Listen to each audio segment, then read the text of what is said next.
İradə xanım, baxın, misal üçün də mən öz qızımın timsalında deyirəm. Belə bir xarakterində bir xüsusiyyəti var. Misal üçün, bu günlərim sizi gördü. Ümumiyyətlə sizi görməmiş kimi aparır özünü. Yəni ailə üzvlərindən başqa kimi görürsə, dərhal başlayır özünə qapanmağa. Hətta misal üçün ofisə gəlir, mən bura gəlmək üçün can atır.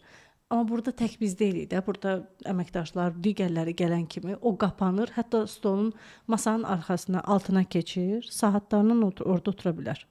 Bu bunun rəqəmlərindən bağlıdır, yoxsa xarakteri bu belədir? Yəni insan adaptasiya gec olur və deyirəm ruh qorxularla gəlib və mən yenə də məsləhət bilirəm biz görüşək, mən başa salacağam necə o uşaq özünü idarə etməlidir, o qorxur. Niyə? Yenə deyirəm ruh qorxularla gəlib və o qorxur ki, o tanımadığı adamdan ona qarşı mənfi bir şey ola bilər və o özünü qoruyur. Yəni ki, masanın altına keçdikcə özünü qorunmuş kimi o insanı görməyəndə özünü rahat hiss eləyir. Və bu burada həll eləməliyik biz bunu ki, sabah uşaq böyüdükcə, yəni o adaptasiya olur bilmədiyi əhatəyə uzun müddət. Məsələn, bir dəfə mən onu da danışım sizə. Ona görə ki, məndə çıx rəqəm karmik idi. Çıx 6 və o üzərində işləyəndən sonra pandemiya dövründə bir psixoloq var, afirmativ, yəni ki, çox belə məcazi formada testlər keçirirdi. Məsələn, siz girdiniz meşəyə, qabağınıza nə ayı çıxdı, siz nə edəsiniz, nə pişik çıxdı. Nə o testlərə verə-verə o sizin xarakterinizi izah eləyirdi. Nəysə 3 gün mən qatıldım. O deyirəm də pandemiya dövründə insanlar çox öz üzərində işləyiblər. Pandemiya mənə o barədə çox düşərli oldu həqiqətən. Bizə də biz veriliş açdıq. Yəni ki, həqiqətən bizim evdə çox böyük mehribançılıq yarandı, ailəmiz ayrı cürə ailə oldu və yəni mən həqiqətən yaxşı tərəfdən pandemiyaya çox minnətdaram. Nəysə və onda o qatılmışdım 3 günlük testlərə və dedim Könül xanım mənə də qatın. Dedi İradə xanım sizi dedim hərdən maraqlıdır da özümə qıraqdan baxma. Həqiqətən insan özünü qıraqdan görmür. 3 gün ərzində 3 dəfə, hər gündə 3 dənə test verilirdi və o testə siz cavab verməliydiniz. 3 gündən sonra o geri dönüş eləmişdi hamıya. Geri dönüş şəxsi zəng eləyirdi, danışırdı. Bir də gördüm Könül xanım mənə zəng eləyir, deyir ki, İradə xanım mən şokdayım. Deyirəm nə olub ki? Deyir ki, hələ belə sual-cavab mənə heç kim eləməyib. Deyirəm doğrudan. Siz nə kimi belə açıq adamsınız? Deyirəm nə biləyəm də. Və nə kimi hələ insanlar sizə heç nə eləyə bilməyib də. Yəni ki, insanların içində dəyişməlisiniz. Deyirəm ki, Könül xanım, o qədər mən dualar oxuyuram. Allah qoruyur da bizi. Allah bizi qoruyanda heç kim sizə müdaxilə ola bilməz. Siz bircə Allahla olun. Kim nə edirsə, demirəm bir dəfə bir pasiyent hədə qorxu mənə gəlirdi. Belə eləyərəm sənə, belə eləyərəm sənə, sənə bıçaqlayaram. Telefonla deyirdi. Mən də onda dedim, Allah istəsə eləyərsən. Qorxmursan məndən?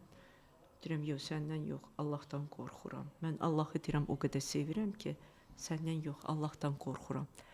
Onda o mənə dedi, sevgi nədir, qorxu nədir? Həqiqətən mən heç vaxt başa düşmürdüm ki, niyə Allahı sevib və qorxmaq lazımdır ondan. O məqam mənim üçün qapalı idi. Amma o qadın o sözü mənə deyəndə birdən-birə açıqlama oldu. Deyirəm ki, Allah Taala o qədər mənə məsuliyyət verib. Mən qorxuram onun yanında biabır olam. Elədir. Dedim, hə.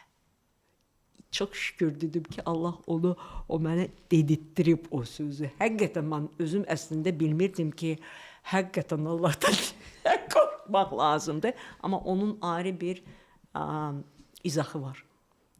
Hər birimizə Allah Taala hədiyyə verir. Hər birimizə.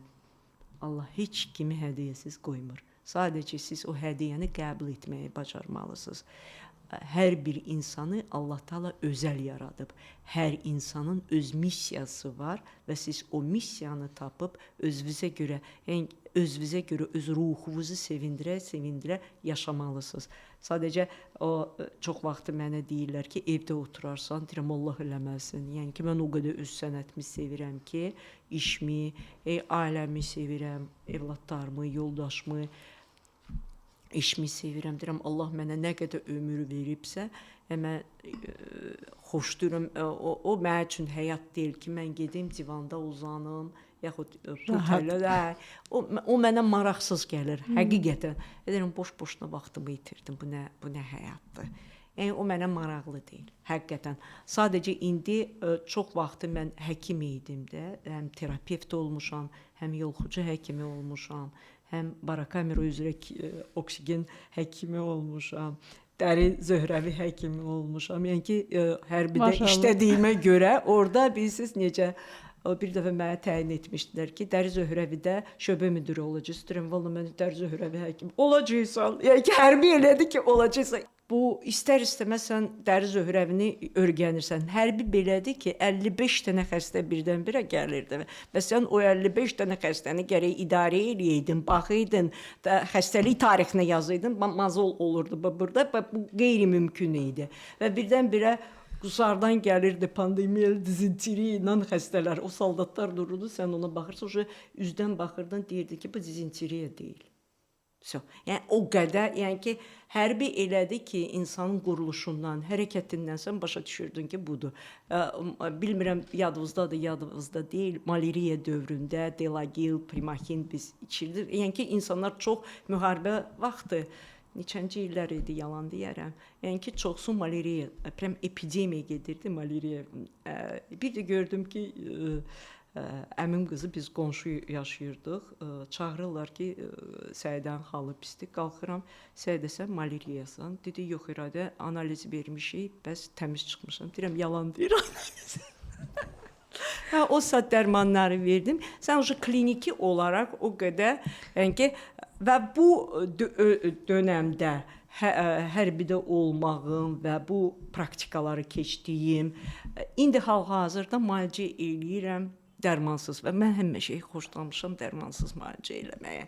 Burada indi deyirlər nə həkimisən və özümü ruh həkimi hesablayıram. Niyə? O ruh yerinə otuzdurandan sonra, ruhu yedizdirəndən sonra insanın beyni rahat işləyir və bütün orqanlar öz-özünə düzəlir.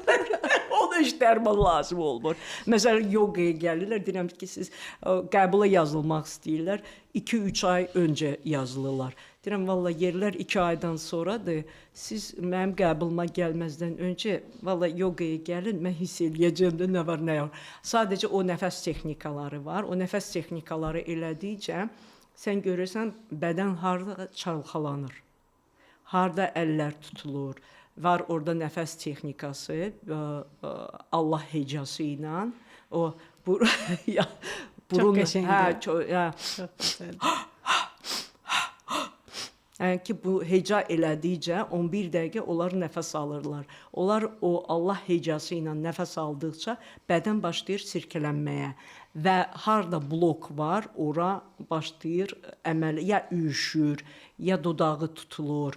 Yəni ki, mən burada yaxınlaşıram, insanı uzandırıram. Onlar bir dəqiqədə, yəni ki, kafası, beyni dolu olan, negativlə olan insanlar qusmağı gəlir və sən başa düşürsən ki, vəziyyət bu insanlar pisdir. Sən başlayırsan onları uzandırmağa və başa düşürsən ki, hansı emosional vəziyyət var bu insanın içində ki, bu əziyyəti çəkir. Sən burada tez yolun tapırsan, bunu həll eləmək yolun, insana kömək elədiyin.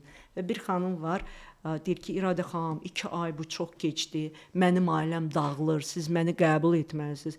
Deyirəm, xanım, bu mümkün deyil, mən o bursları bəs neynim, bu yazıqlar 2 ayda gözləyirdi ki, qəbul. Siz valla yoqaya gəlin, siz rahatlanacaqsınız. Qadın 2 dəfə yoqaya gəldi və dedi ki, İradə xanım, mən çox şeyi həll elədim. Deyirəm, həm yoga sizə ucuz başına gəlir və mənim işim asanlaşır. Yəni ki, məcburiyyətində deyilsiniz, sırf mənim qəbuluma oturasınız. Yəni ki, qəbuluma belə şeylərlə siz çox şeyi həll eləyə biləcəksiniz.